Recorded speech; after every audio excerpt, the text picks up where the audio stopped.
आ गए तुम? अरे तुम अभी तक अपने घर नहीं गए? कैसे लग रहा हूँ? ठीक लग रहा। बाय द वे, अब मैं यहाँ से कहीं नहीं जाने वाला हूँ। अब मैं यहीं रहूंगा तुम्हारे साथ जिंदगी भर, और जिंदगी भर तुम्हें प्यार करूंगा। रजनीश कंट्रोल, सब्र रखो थोड़ा।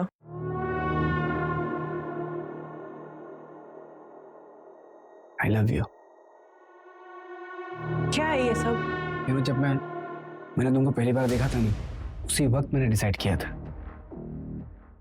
Will you marry me? पर वो मेरा हस्बैंड। कौन वो मुच्छड़? इसके होने नहीं होने से क्या फर्क पड़ता है? साल में एक आध बार तो आता है। तुम्हारी जैसे खूबसूरत बीवी होने का क्या फायदा? रजनीश अच्छा सुनो। देखो, तुमने ना बोला ना तो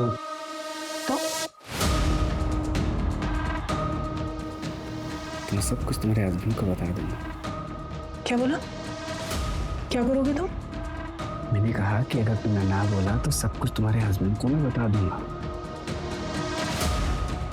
अच्छा आओ बैठो जरा, मैं आती हूँ। कहाँ से? तुम्हारे सवाल का जवाब लेना। ना, सेलिब्रेशन का टाइम है तो घंटा तो बनता ही है। Yes.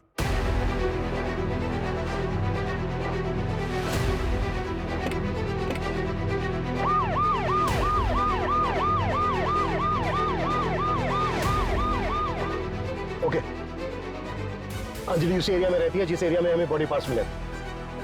Fast fast very fast.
दरवाजा तो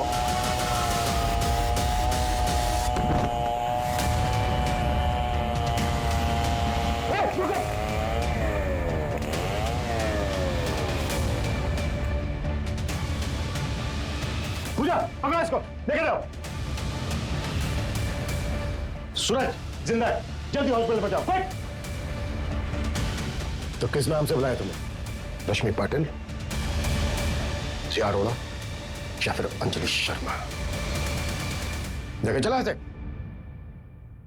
किसकी डेड बॉडी थी वो, जिसके टुकड़े करके तुमने फेंक दिया? क्या सर, ये भी मैं ही बताऊंगी तो किस बात के पुलिस वाले हो? तो संदीप की डेड बॉडी थी ना वो? वाह कमाल है सर, आप तो इंटेलिजेंट निकले। क्यों मारा संदीप को? पता है रश्मि, मुझे लगा था मैं अकेला ही रह जाऊंगा, फिर तुम मुझे मिली। I am so lucky. Magical moment था वो, जब तुम भागते हुए मेरे पीछे आई थी। मैं तभी समझ गया था कि तुम ही वो लड़की हो जिसकी मुझे तलाश है। अब 1-2 हफ्ते में शादी कर लेते। मैंने कब कहा था मैं तुमसे शादी करूंगी? मतलब ये सब क्या टाइम पास है?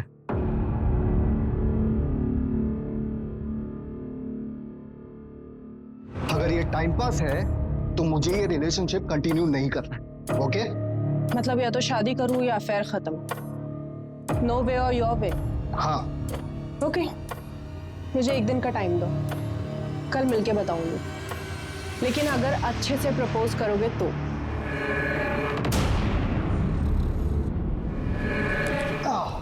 बहुत शरारती हो तुम।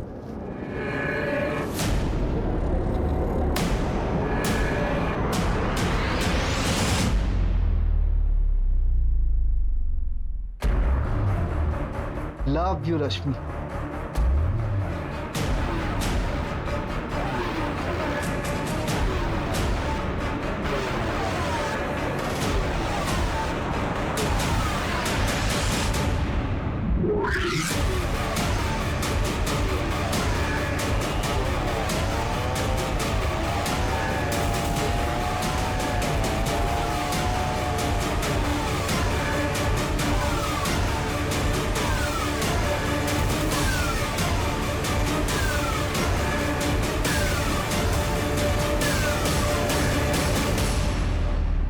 संदीप को तो मैंने ठिकाने लगा ही दिया था। अगर तुम लोग नहीं आते तो वो रजनीश का भी काम तमाम कर देते। इन्होंने कोई जबरदस्ती की थी तुम्हारे साथ? नहीं, पर शादी करने के लिए कह रहे थे और मुझे बस अफेयर रखना था। एक तो ना पता नहीं ये लौंडों को क्या हो जाता है, जब लड़की शादी करने के लिए कहती है तो मना कर देंगे, और जब मैं मना कर रही हूँ शादी करने के लिए तो फोर्स करेंगे। बस इसलिए मार दिया? हाँ, और कोई रीजन होना चाहिए था क्या? संदीप का मोबाइल फोन गोवा कैसे पहुंचा? क्या सर, फिल्में नहीं देखते क्या आप? उसका मोबाइल मैंने साइलेंट किया और गोवा जाने वाली बस में फेंक दिया। मैंने सोचा फोन गोवा पहुंचकर स्विच ऑफ हो जाएगा, आपको लास्ट लोकेशन गोवा का मिलेगा और आप गोवा में ही घूमते रह जाएंगे, और जब कुछ मिलेगा नहीं तो थक हार के गोवा के किसी बीच पर बैठ के बियर पियेंगे और वापस मुंबई आ जाएंगे। संदीप का सिर कहाँ फेंका? क्या है ना सर, जानवरों से बहुत प्यार है मुझे, उनको खिला दिया। भूखे थे बेचारे, लेकिन बाकी कुछ नहीं खिलाया, उसमें दवाई मिलाई थी ना। हमें एक फोन आया था, नकली सिर मिला। तुमने किया था वो भी? नहीं, वो मैंने नहीं किया था कसम से, पर शायद कोई मेरे जैसा ही होगा। आपको मिलेगा ना तो प्लीज मुझे बताना, मिलना चाहूंगी उससे। तुम्हारे फादर ने 3 कड़े खरीदे थे, वो भी शामिल है इसमें? तू मेरी बेटी नहीं बेटा है, बेटा है तू, मेरी बेटे की कमी पूरी करती है तू। सर उनकी तो 1 महीने पहले हार्ट अटैक से डेथ हो गई, लेकिन ये जो कुछ भी किया है ना सब मैंने किया है, अकेले, किसी की हेल्प नहीं ली है मैंने। कोई लड़के से कम हूं क्या मैं? बेटी नहीं हूं मैं, बेटा हूं। मेरे पापा ऐसे कहा करते थे। अच्छा हो गया आपका, अभी जाऊं मैं? जेल वेल में डालने वाले हो क्या? अरे बस देखते ही रहोगे, कुछ बोलोगे भी सर? आगे की इन्वेस्टिगेशन में जब हमने अंजलि की बैकग्राउंड चेक की तो हमें पता चला कि इससे पहले भी उसने कई बार एक साथ मल्टीपल लोगों को डेट किया था। हमें यह भी पता चला कि अंजलि हमेशा से ही कमिटमेंट फोबिक थी। संदीप ने अंजलि से उम्मीद की थी कि वो उसके साथ शादी करके हमेशा के लिए उसके बंधन में बंध जाए, लेकिन अंजलि को यह कतई मंजूर नहीं था। संदीप की तरह रजनीश ने भी अंजलि से कुछ ज्यादा ही उम्मीद की थी। अगर पुलिस ने सही वक्त पर पहुंचकर रजनीश को नहीं बचाया होता तो अंजलि ने संदीप की तरह रजनीश का भी हश्र किया होता, और आगे जाकर शायद कपिल के साथ भी ऐसा ही होता। अंजलि ने जो किया वो पूरी तरह से क्राइम है और उसको उसके किए की सजा जरूर मिलेगी। लेकिन हमारे लिए जानना बेहद जरूरी है कि ऐसे किसी भी रिश्ते में जाने से पहले उसे अच्छी तरह से परख ले। कहीं ऐसा ना हो कि दूर से सुंदर दिखने वाली मोतियों की माला आपके गले की फांस बन जाए। जय हिंद।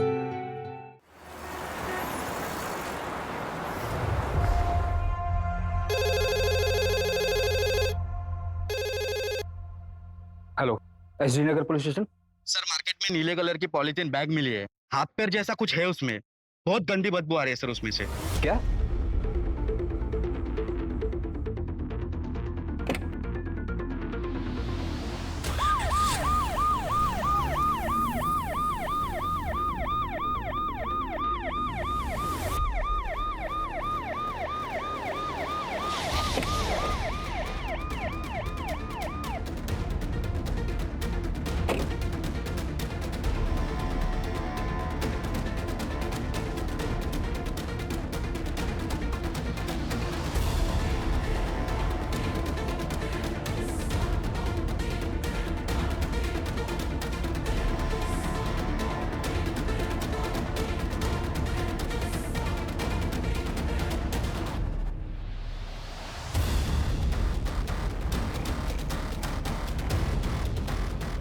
शायद पैर है सर, काफी डिकम्पोज हो गया। साइज देखकर ऐसा लग रहा है जैसे बॉडी के काफी टुकड़े किए गए। अगर पैर यहाँ है तो फिर बॉडी के बाकी के पार्ट्स कहाँ हैं? सूरज, आसपास का एरिया चेक करो और देखो आसपास कोई सीसीटीवी है क्या। मार्केट एरिया है, कहीं ना कहीं सीसीटीवी जरूर होना चाहिए। और बॉडी के इन पार्ट्स को एग्जामिन के लिए भेजो। जी सर।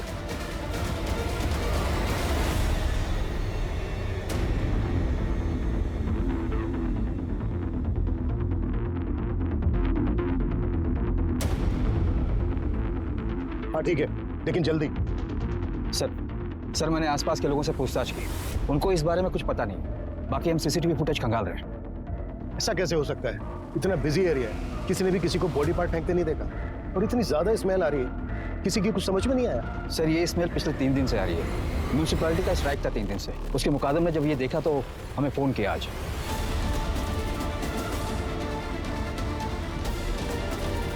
सूरज, एरिया में जितने भी मिसिंग कंप्लेन सब चेक करो और लिस्ट बनाओ। Yes sir. ये केस मेरे 25 साल के करियर के उन चुनिंदा केसेस में से एक है जिसे इन्वेस्टिगेट करते समय हमारे सामने कई मोड़ आए। इस केस को सोल्व करते समय हमें कई बार ऐसा लगा कि हम इस केस की आखिरी कड़ी तक पहुंच गए, लेकिन हर बार वो आखिरी कड़ी पहली कड़ी साबित हुई। इस केस में कातिल इतना शातिर था कि वो हमसे 2 कदम आगे चल रहा था।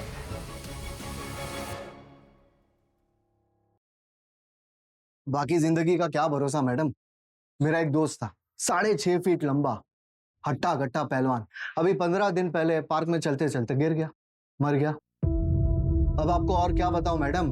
मेरा एक कलीग है अतुल, मेरे साथ ही काम करता है। उसका भाई अभी 1 महीने पहले ड्राइव करते करते हार्ट अटैक आ गया। सोचो, 5 महीने का बच्चा है उसका। वो तो अच्छा हुआ उसने इंश्योरेंस करा लिया था। मेरी मानिए मैडम, आप अपने और अपने हस्बैंड के नाम भी इंश्योरेंस करा लीजिए। जिंदगी का कोई भरोसा नहीं है, कभी भी कुछ भी हो सकता है। ये लीजिए पेपर्स है, आप साइन कर लीजिए। मेरे भाई को मार दिया यार, सच में कितना झूठ बोलना पड़ता है। क्या करूं यार अतुल, डिवोर्स ही हूँ, अकेला भी हूँ, और मुंबई जैसे शहर में कमाना तो पड़ता ही है ना। हाँ तो कितने टाइम तक अकेला रहेगा? क्या बता, अब दूध का जलाऊं, छाछ भी फूक फूक कर पीता हूँ। कोई अच्छी मिलेगी तो सोचा जाएगा। अच्छी मतलब कैसी? मतलब जो मुझे समझे, मेरी केयर करे, मुझसे झूठ ना बोले, छोटी छोटी बातों को लेकर झगड़ा ना करे। आखिर हम मर्दों को भी तो थोड़ी बहुत फ्रीडम चाहिए ना। भाई फिर तो हो चुका तो सिंगल से मिंगल, क्योंकि ऐसी लड़कियां सिर्फ फिल्मों और किताबों में मिलती है। अच्छा सुन संदीप, मैं निकल रहा हूँ, कस्टमर से टाइम दिया है।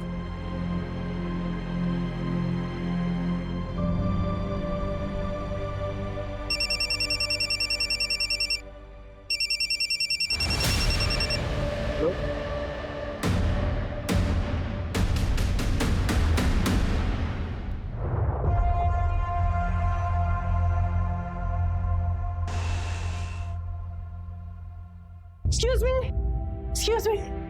हाँ, ये आपके पैसे वो गणेश नगर में गिर गए थे, काफी ज्यादा है, थोड़ा ध्यान रखिए आप। ऐसी लड़कियां सिर्फ फिल्मों और किताबों में मिलती है। हेलो। अरे आप बैठिए ना, पानी पीजिए ना, कॉफी पियेंगे आप? देखिए प्लीज मना मत करिएगा, इतना तो मैं कर ही सकता हूँ। बैठिए ना प्लीज। बेटा एक coffee. Thank you very much. वैसे आप यहाँ इतनी दूर पैसे लौटाने गई थी? नहीं, वो एक्चुअली मुझे यहाँ आना ही था किसी से मिलने, पर शायद अब वो नहीं आने वाला। ब्लाइंड डेट्स इसीलिए रिस्की होती है। By the way, I am Rashmi Patil. I am Sandeep काले। कॉफी। Thank you. अच्छा, आप भी अकेले हैं? मैं डिवोर्स। मेरा मतलब है मैं भी यहाँ वेट ही कर रहा था डेट का, पर मेरे वाले की तरह वो भी नहीं आई। आई डोंट नो उसने मेरे बारे में क्या सोचा होगा। एक्चुअली वो आने वाली थी, पर मैंने उसे बता दिया कि मैं डिवोर्स ही हो। एक्चुअली मैंने अपनी इनसिक्योरिटी से बाहर आने के लिए डेट करने की सोची थी, और वो डिवोर्सी का जो टैग होता है ना, वो सभी को पसंद नहीं आता। लोग सोचते हैं कि लोगों की बहुत फिक्र करते हैं, लोग क्या सोचेंगे क्या नहीं सोचेंगे, इससे क्या फर्क पड़ता है। मेरी तरफ देखिए, मेरे डेट ने मुझे लास्ट मिनट पे इसलिए मना कर दिया क्योंकि हमारे थॉट्स नहीं मिलते। मतलब कि मुझे कोई ऐसा चाहिए जिसको मैं समझ सकूं, जो मुझे समझ सके। और मुझे ना झूठ बिल्कुल पसंद नहीं है। मतलब मैं उसे कभी कुछ छुपाना नहीं चाहती हूँ। और आजकल होता है ना, कपल्स में छोटी मोटी बातों पर आर्ग्यूमेंट्स हो जाते हैं। I really don't like it, seriously. आजकल लोग ना बहुत ज्यादा विमेन फ्रीडम की बातें करते हैं, लेकिन मेन का क्या, उनकी भी तो लाइफ होती है, उनको भी तो केयर चाहिए। So that's what I believe in equality. आपका क्या ख्याल है? परफेक्ट। मेरा मतलब है, सही बात की आपने। वैसे आप कोई एक्टिविस्ट वगैरह तो नहीं है ना? नहीं नहीं, मैं टूर्स एंड ट्रैवल्स की कंपनी में काम करती हूँ। और आप? मैं इंश्योरेंस एडवाइजर। ग्रेट।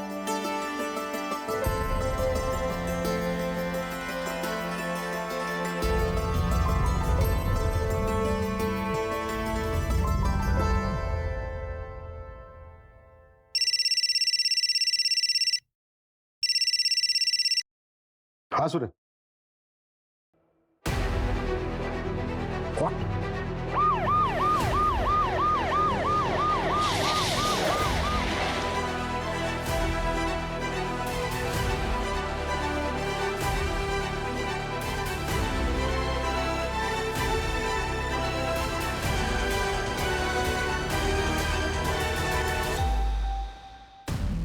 सर, ये बॉडी का धड़ मिला है, बहुत बुरी तरीके से चॉप किया गया है। कुछ भी कहना बहुत मुश्किल है सर।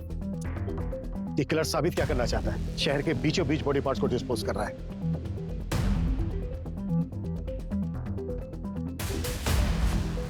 सूरज, इन दोनों बिल्डिंग के सीसीटीवी चेक। सर मैंने ऑलरेडी चेक किया है, इसमें सीसीटीवी का डायरेक्शन इस तरफ नहीं, दूसरी तरफ है सर। किलर ने बॉडी डंप करने के लिए ब्लाइंड स्पॉट चूज किया पहले की तरह। और एक बात है सर, जहां हमें पैर मिले थे उससे सिर्फ 500 मीटर की दूरी पर यह धड़ मिला है। इसका मतलब यह है कि किलर ने बॉडी पार्ट डिस्पोज करने के लिए ज्यादा मेहनत नहीं की है। पूरे चांसेस हैं कि बाकी के बॉडी पार्ट भी आसपास ही होंगे। सूरज, उस लोकेशन से लेकर इस लोकेशन तक जितने भी सीसीटीवी सारी चेक, वो कहीं ना कहीं कैप्चर जरूर हो। जी सर। और इस घर का अच्छे से एग्जामिनेशन करो, पता तो चले विक्टिम आदमी है यहाँ।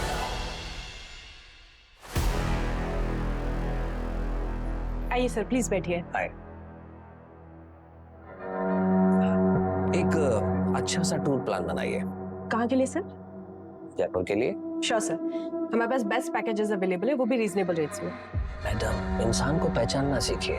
रीजनेबल नहीं चाहिए, थोड़ा लग्जरियस। बस ऐसा कि मेरे लिए यादगार बन जाए। फिर तो आप बिल्कुल सही जगह पर आए हैं सर। फैमिली के साथ जा रहे होंगे? कितने लोग जा रहे हैं? 2 लोग, मैं और आप। सॉरी? हाँ, मैं और आप। और वैसे भी आपके पैकेज में है ना कि आप साथ जाते हैं। सर सॉरी, मैं एक टूर प्लानर हूँ, लेकिन वहाँ पर कंपनी से आपको टूर गाइड मिल जाएगा। मैं आपके पैकेज का प्रिंट लिखवाती हूँ। हाँ मैडम, मेरा कहने का मतलब वो नहीं था। देखिए, मैं तो जयपुर अकेले ही जाना चाहता था, लेकिन आप इतनी प्रिटी हैं, इतनी खूबसूरत हैं, वैसे में जयपुर अकेला जाना सही नहीं लगता। प्लीज चलिए ना, मजा आएगा। सर मेरी शिफ्ट का टाइम खत्म हो गया, आपका प्लान मैं मैनेजर सर को दे देती हूँ, आगे की बात आप उनसे कर लीजिए।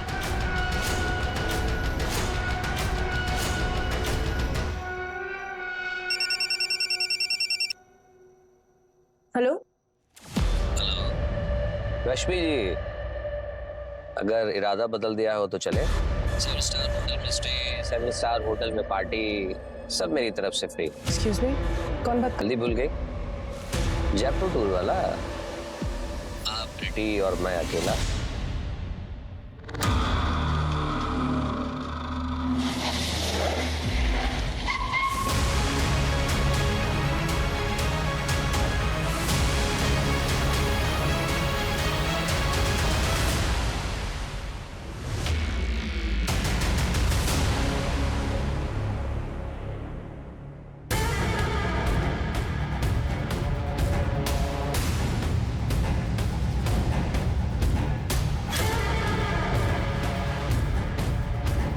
सर, ये लग्जरी वॉच और ये गोल्डन कड़ा मिला है आपने। मेल वॉच है सर, और कड़े की साइज भी बड़ी है, शायद विक्टिम मेल हो। सूरज, इन बॉडी पार्ट्स को तुरंत पोस्टमार्टम के लिए भेजो और बाकी के बॉडी पार्ट से मैच करा के कंफर्म करो कि ये एक ही विक्टिम के हैं या नहीं। और अगर मैच होता है तो अब बस सिर मिलना बाकी है। सर, तीनों बॉडी पार्ट्स मिलने की जगह 2 किलोमीटर की रेडियस में ही है। मतलब किलर हमारी नाक के नीचे रहकर बॉडी पार्ट्स को ठिकाने लगा रहा है। सूरज, और भी टीम लगाओ और 2 किलोमीटर के रेडियस में हर घर चेक करो। अगर किलर आसपास ही है तो वो घबराहट में आकर जरूर कोई ना कोई उल्टी सीधी हरकत करेगा। जी सर।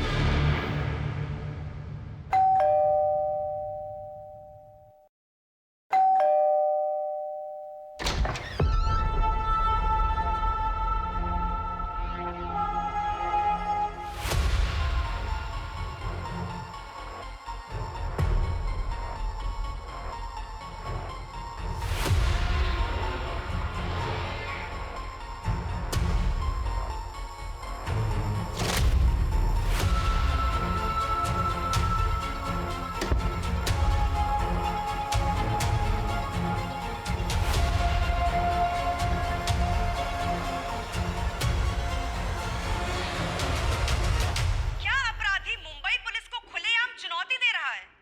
गुमनाम हत्याकांड में आज पुलिस को विक्टिम के कटे हुए दोनों हाथ बरामद हुए। पिछले 4 दिनों में ये तीसरी बार हो रहा है जब शहर के बीचों बीच पुलिस को लाश के कटे हुए टुकड़े मिले। पुलिस अब किलर की तलाश में घर घर दस्तक दे रही है, पर ये काम उनके लिए बिल्कुल भी आसान नहीं होने वाला, क्योंकि किलर ने विक्टिम के बॉडी पार्ट्स को उन इलाकों में ठिकाने लगाया है जहां आसपास कोई भी सीसीटीवी नहीं है। हेलो, एसडी नगर पुलिस स्टेशन। आप कौन? हेलो हेलो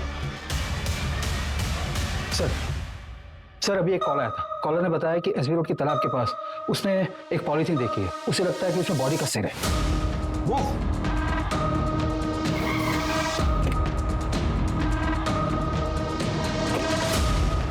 एरिया तो यही है, चेक करो।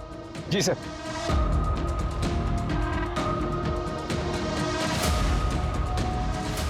सूरज, खोलो इसको।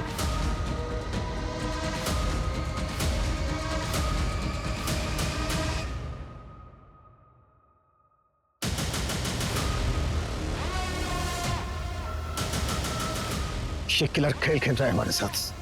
सूरज, पता करो वो लास्ट कॉल किसका।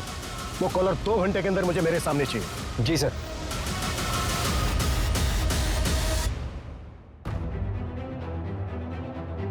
सर, कॉल फेक नंबर से आया था। IMEI ट्रैक कर रहे हैं सर। सूरज, ये घड़ी लग्जीरियस है, कम से कम 40-50 हजार की तो होगी। सर, मैंने इनकी डिटेल्स हर जगह सर्कुलेट करवा दी है।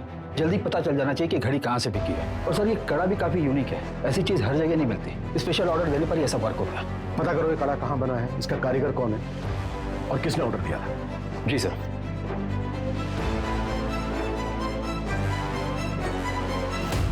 कैसे? अरे वाह, ये तो बहुत सुंदर है। कहाँ से मिला? बस मिल गया। मैं देखती हूँ।